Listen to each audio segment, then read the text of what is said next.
Mom texted, "We changed the locks and the gate code. We don't trust you anymore." I replied, "Noted. Clever move. But you forgot one thing." Then everything changed. The morning light cut through my apartment in Portland like a knife through butter.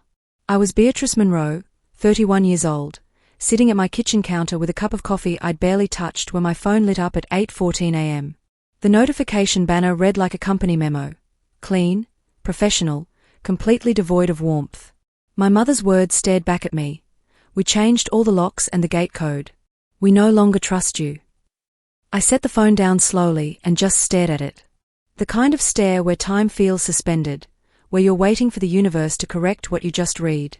But the words didn't rearrange themselves. They just sat there, cold and final, like a termination notice for a job I never knew I had applied for. Love hadn't lived in my parents' house in Wilsonville for years. Not really. There were only obligations, monthly invoices disguised as requests, a running tab that somehow always circled back to me. My younger sister, Caroline, had 2 kids and a talent for emergencies. My older brother, Nathan, had ambitions but no follow-through. And my parents? They had expectations and an appetite for my bank account. For 4 years, I'd been sending them $4,800 every month on the 15th.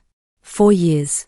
That was a house I didn't live in, that I apparently wasn't welcome in anymore. That was a future I was funding but never invited to build. My thumbs hovered over the keyboard. I thought about crafting some eloquent response, something that would make them understand the weight of what they'd just done. Instead, I typed 2 words, "Noted." Clever.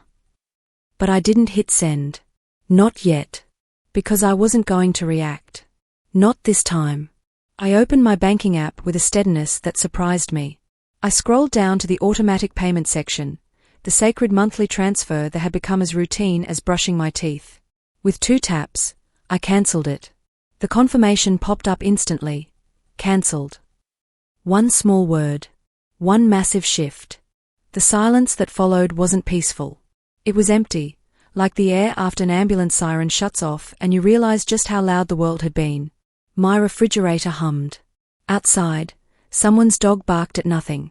I made another coffee and sat with the sound of it dripping, memorizing every detail. The hiss of the machine. The rich, dark pour. The way the liquid caught the morning light. I wanted to remember this moment, not as pain, but as clarity. You see, there's a part of this story that makes everyone uncomfortable. I enabled it. For years, I'd convinced myself this was temporary. That someday they'd acknowledge what I'd done. That eventually, love would catch up with sacrifice. I was wrong about all of it. The first crack came through Facebook, of all places. I was sitting in my car in the grocery store parking lot in downtown Portland, waiting for my pickup order, when the algorithm served me a photo like a challenge. There was my entire family, my parents, Caroline, and her 2 kids, standing on the front steps of that house in Wilsonville. The house I'd been paying for. The house I'd kept running like an invisible landlord with no ownership and all the bills. The caption read, "So proud of our daughter Caroline for building a future we can all share. This home is finally in the right hands. Home sweet home, a gift from our precious Caroline." I read it 3 times. Then 5 times. Waiting for the words to rearrange. To include me. To say something like "We are grateful for Beatrice's help," or even just a small acknowledgement that I existed in this narrative. Nothing. Just hearts and clapping emojis. Just relatives I hadn't seen in years congratulating Caroline on her strength and generosity. I sat there, perfectly still, pinned to that image like a butterfly on a corkboard. The second crack came from a cheerful voice over the phone. I'd called West Side Bank that morning, just to confirm the mortgage details. Something logical to counter the surreal feeling creeping up my spine. The banker's voice was too bright, too enthusiastic for what she was about to tell me. "Yes, Ms. Monroe. Your name is still the primary contact, but there was a request last week to modify that to a Ms. Caroline Winters. The verification hasn't been completed yet, but the documents are in progress." Documents. In progress. For what had always been presented to me as just temporary family help. The pen slipped from my hand and clattered against my desk. The third crack came quietly. Insidiously. I checked my checking account, just a routine glance, and saw it immediately. $2,400 gone. A transfer to a card I recognized from 2 years ago. Caroline's emergency visa. The one I'd promised to help with just this once back when her car needed repairs, and she swore she was drowning in medical bills from her kids' dental work. I texted her, "Did you use my card again?" Her response came within seconds. "Don't make it a thing, BEA. Kids needed new shoes. We're still sharing that one, right?" We weren't. We had never been. But my mother's response came minutes later. "Honey, Caroline is going through so much right now. She said she'll pay you back. Let's not start a war over a few dollars." A few dollars. It was never about the money. It was about the mathematics of worth. When Caroline needed something, it was a crisis. When I did, it was an inconvenience. When my parents wanted help, I was a blessing. When I needed acknowledgement, I was invisible. That night, I sat alone in my apartment and finally let myself cry.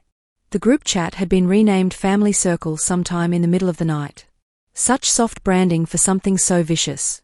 One of my cousins posted a meme, a man handing over his wallet with the caption "Big Sponsor Energy." They'd tagged me. Then the comments started rolling in like dominoes. "Can you fund my student loans too, BEA? From my cousin Troy. Only if you name your next kid after her. Keep the donor happy. From my father." My mother didn't comment, but she didn't defend me either. Nobody did. There were no concerned emojis, no half-hearted attempts to redirect the conversation. Just laughter and piling on. I left the chat. They added me back within minutes, accompanied by celebratory balloon emojis like it was all some inside joke. I left again. And this time, I blocked every single one of them. It felt petty. It felt juvenile. It felt like slamming a door in a hallway of open rooms. But sometimes pettiness is just a dress rehearsal for a boundary. Sometimes it's the only way to practice saying no. What I didn't know was that the real conversation was happening behind my back. It was a Friday afternoon when I went to mow the backyard, the same yard I'd maintained for 3 summers because my dad always said, "No point hiring someone when you're already here."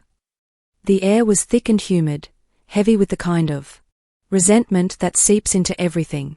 When the mower sputtered and died, I stopped to grab some water. That's when I heard their voices through the open kitchen window. My mother's voice first, low and almost gleeful. "Did you see her face when Aunt Karen asked about the deed?" Caroline's bright laugh.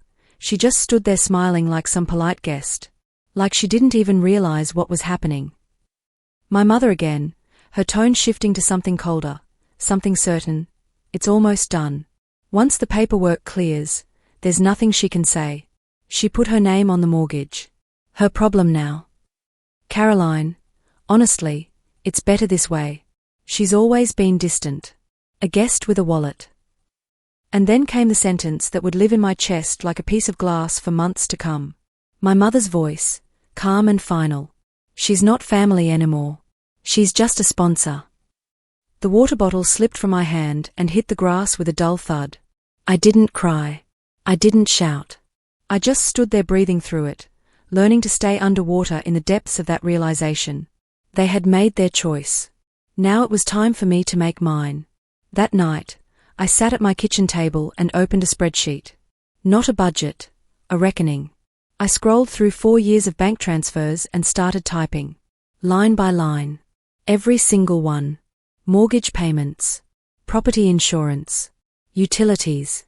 Roof repairs when a storm tore shingles off like peeling a bandage from old skin. A new water heater. Groceries. Daycare for Caroline's kids. Internet service so my dad could stream football. Property taxes. Repairs to the fence. The list went on and on, each entry a small betrayal I'd convinced myself was love. By midnight, the total stared back at me, $211,723.84. For the first time in years, that number didn't terrify me. It steadied me. I printed it out. I cross-checked every figure. I gathered screenshots of the family chat comments. I recovered the audio file I'd accidentally captured that day at the kitchen window, my mother's voice saying those words. "She's not family anymore. She's just a sponsor." Evidence. Proof. Truth. 3 days later, an invitation slid under my apartment door. No return address, but the handwriting was unmistakable, my mother's careful cursive. It was an invitation to her 60th birthday celebration. Trimmed in gold. Embossed with a quote in cursive script, "A house is not a home without family." I almost laughed. Almost. I pinned it to my refrigerator right above the spreadsheet printout. In that moment, I made a decision. Not in anger. I was too clear for anger by then. Not in revenge. I was too tired for that. I made a decision in the way you make a choice about your life, when you finally stop letting other people write the script. The week leading up to that birthday party was the quietest week of my entire existence. No messages. No fake apologies. Just an electric silence that felt almost ceremonial, like everyone was holding their breath, waiting to see what I would do. But I'd already done it. Each night, I refined my evidence. I organized everything in a folder. I prepared myself mentally for what was about to happen. I wasn't going to yell. I wasn't going to cry. I was simply going to tell the truth and let the chips fall where they may. My grandfather, the only person in my family who'd never asked for a dime, who'd never treated me like a walking ATM, was the only person I told. I sent him a simple text. "Grandpa, I'm going to Mom's party Saturday. I think it's time things are said out loud." He didn't respond immediately. He never did when emotions were involved. But I knew he understood. I arrived at the venue in Portland exactly 10 minutes late on purpose. Everything was exactly what I expected. Emerald green and gold decorations, a banner reading "Happy 60th Elizabeth," champagne glasses, polite laughter that sounded like static. When I walked in, the chatter softened. A few people smiled uncertainly. Caroline's eyes widened, briefly, like she'd seen a ghost, before she looked away. I didn't greet anyone. I found an empty seat near the back and waited. The slideshow began with childhood photos. Vacations. Weddings. My mother's voice narrated everything with sugary sweetness. Then came a photo of the house. People clapped. "Built with love," my mother said proudly. "Passed down with purpose." Caroline took the microphone. Her voice was warm and steady, the voice of someone performing. "This home represents sacrifice, strength, and what it means to be a family. We've worked so hard to keep it." Worked. The word almost made me laugh out loud. "I'm proud of my daughter," my mother said, dabbing her eyes. "She's shown us what legacy really means. I'm so grateful this home will stay in the right hands." The right hands. That's when I stood up. The room shifted. Forks clinked against plates. Whispers rippled through the tables like wildfire. I walked slowly to the microphone. My heart was steady. My hands were steady. My voice, when I spoke, was steady. "I wasn't planning to say anything tonight," I began, "but since we are talking about legacy, let's talk about what it actually costs." I reached into my bag and pulled out the USB drive. "Could someone help me plug this in?" The first audio file played. My mother's voice filled the speakers, clear and unmistakable. "She's not family anymore. She's just a sponsor." Someone gasped. Someone else dropped a glass. I clicked to the next file. The family chat screenshots, projected 10 feet tall on the screen. Big sponsor energy. The comments. The laughter. My father's joke about naming a cat after the bank. All of it. And then the final slide, the spreadsheet. Every payment. Every utility. Every emergency. The total highlighted in red. "This is the cost of your legacy," I said quietly. "Every mortgage payment. Every utility bill. Every so-called emergency. For years of paying for a house you claimed as yours. If this house belongs to Caroline now, then this isn't a gift. It's a transaction. And here's the bill." Caroline shot up from her chair, her face flushed. "Are you serious right now?" "Dead serious," I replied. My father stood. "You don't come here and embarrass your mother on her birthday." I turned to him, calm as glass. "You want to talk about embarrassment? How about the loan application you filled out using my name and social security number without telling me? Because I've got that paperwork too." He froze. Sat back down. My mother's voice cracked. "It was a gift, Susan. Families help each other." "No, Mom," I said, stepping closer. "Families thank each other. Families respect each other. Gifts come with gratitude, not deceit. The air grew thick with silence. Then the doors opened. My grandfather walked in slowly, deliberately, leaning on his cane. The crowd parted instinctively. He took the microphone from my hand without saying a word. He turned to my mother. "You raised a thief," he said quietly. Then to my father, "And a coward." Then to Caroline, "And you became both." He looked at me, and his eyes were soft but steady. "Susan, I read your message. You were right to stand up for yourself." He paused. "Last week, I changed my trust. Caroline's name is gone. The property, the accounts, they're all yours now." The room erupted in shocked whispers. Caroline's jaw dropped. My mother's face cycled through pale, then red, then pale again. My grandfather turned back to them. "You wanted legacy? Then earn it." He handed the microphone back to me and walked out. I placed my stack of invoices on the gift table beside the wrapped presents. "You changed the locks," I said softly, "but I already changed my future." Then I left. No cake. No toasts. No apologies. My phone didn't stop buzzing that night. Missed calls. Angry texts. Voicemails. I didn't answer any of them. The only message I saved was from my grandfather. "Proud of you, kid.